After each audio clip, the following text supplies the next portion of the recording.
Hello and welcome to your Ayurveda coaching journey. You know me, my name's Kyle Jason Leitsky, and thank you for being on this journey with me. Ayurveda is a huge, vast concept and philosophy and wisdom set.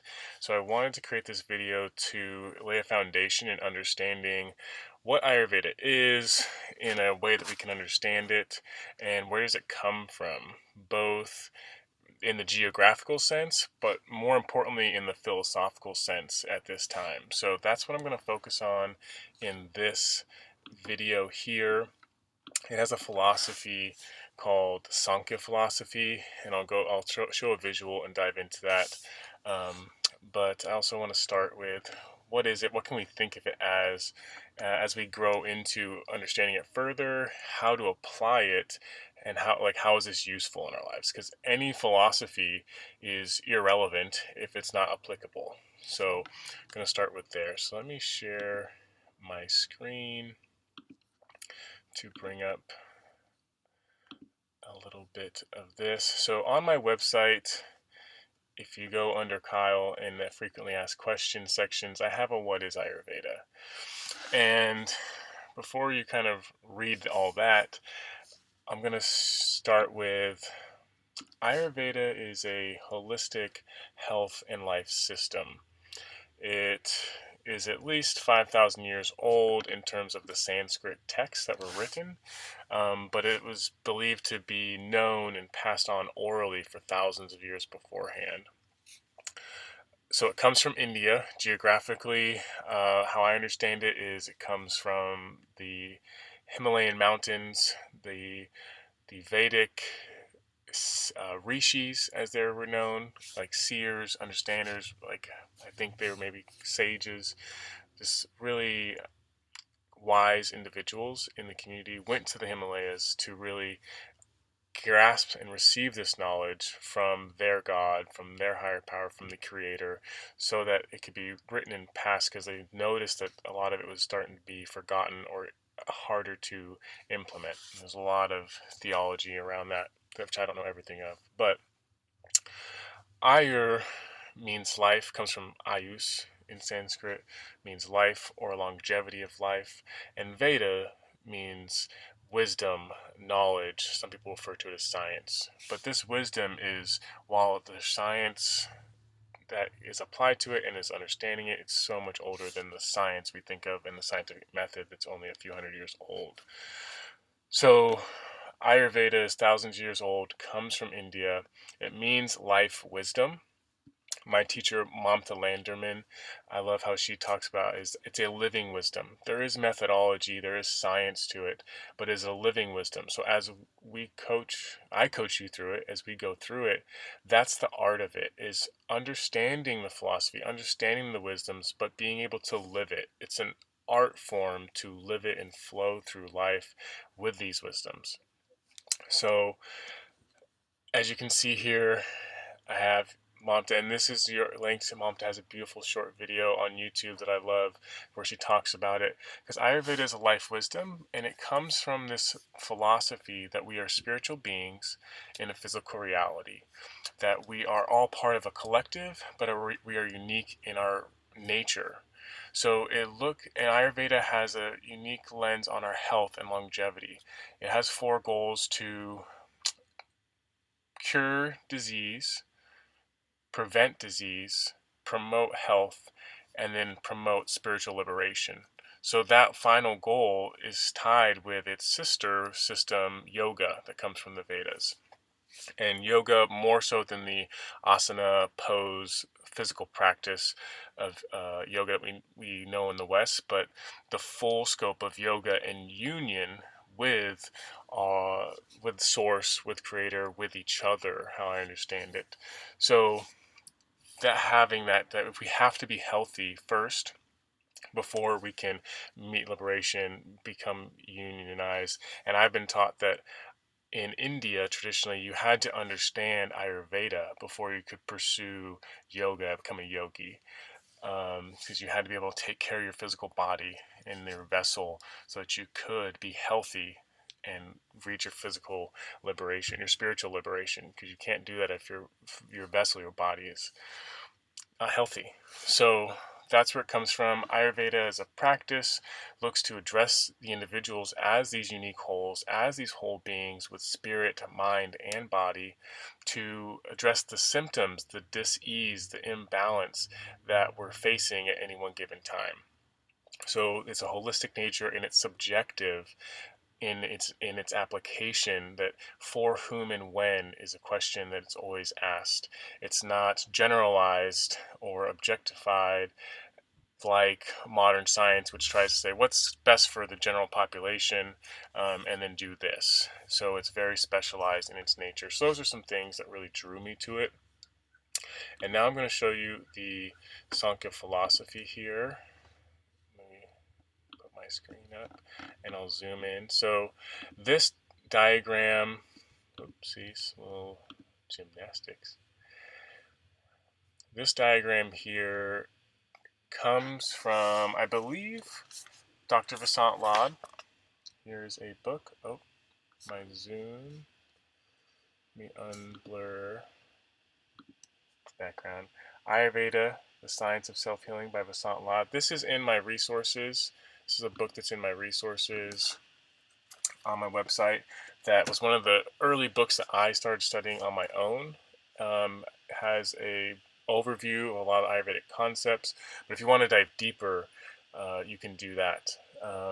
So this diagram, I don't know if he created this, but this is where I first saw it in his book, and this is a diagram of it. So Sankhya philosophy, which I've seen spelled Sankhya and Sam. So the N and M, I've seen both. But it's really the journey of consciousness into matter. This idea that we are consciousness, we are spirit, and going into matter. So it starts with, so I'll read from Laud's book here. So it has two entities that it starts with, but all of this is encompassed in what is thought of and spoke of as Brahman, which is kind of the creator, the source of everything. And then within that, there's this energy of Purusha. It's the soul. Vlad writes here, Purusha is unmanifested. It's formless, it's passive, beyond attributes, beyond cause and effect, beyond space and time. Purusha is existence. I've heard it referred to as the witness. So like what is witnessed, or what witnesses. Some might say consciousness, right? The existence. Prakruti, Laud says, is the creative force of action, the source of form. It is the manifestation, the attributes, the nature. It is matter. So Prakruti is matter. Purusha is soul, is one way to think of it. And some people put masculine qualities to Purusha and feminine qualities to Prakruti, but those are some things to think about with that.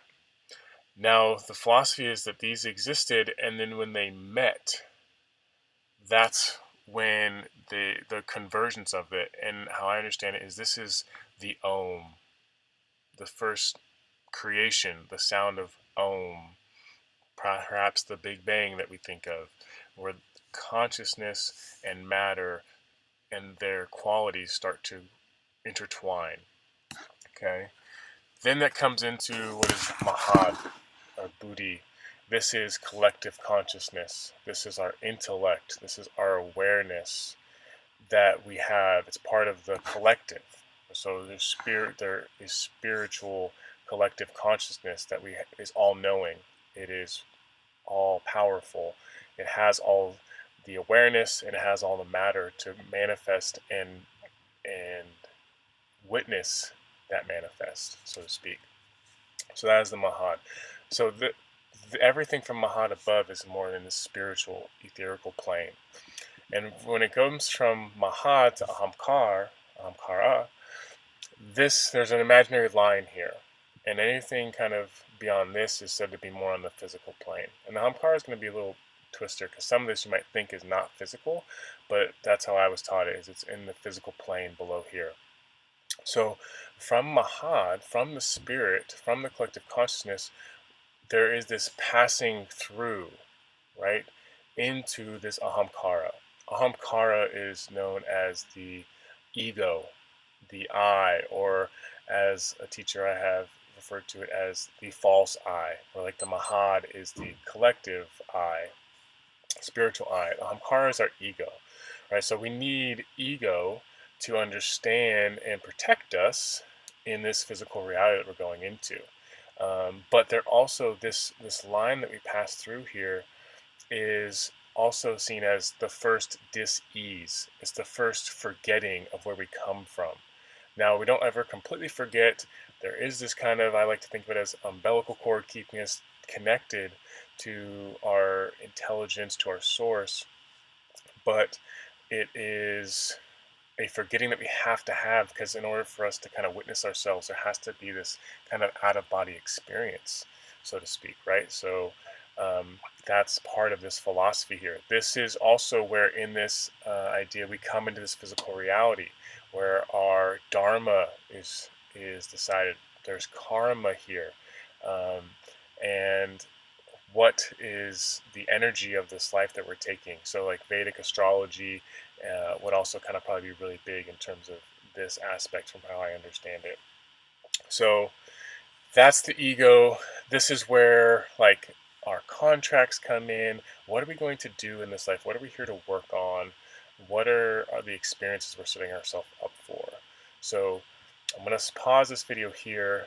The first aspect of Sankhya philosophy, where we come from, and how we're kind of starting to come into our reality, starting with the ego. And then we're going to come into the different modes of physical reality through the mind and then our physical senses in the next video. But this is the first part on Sankhya philosophy and us being spiritual beings coming into our physical reality that is rooted in this, because Sankhya has three intellects. It's our spiritual intellect, it's our mental intellect, and then it's our physical intellect that all are part of what we need to live and our dharma and to live our purpose in this life and live healthy. So if you have any questions, please write me.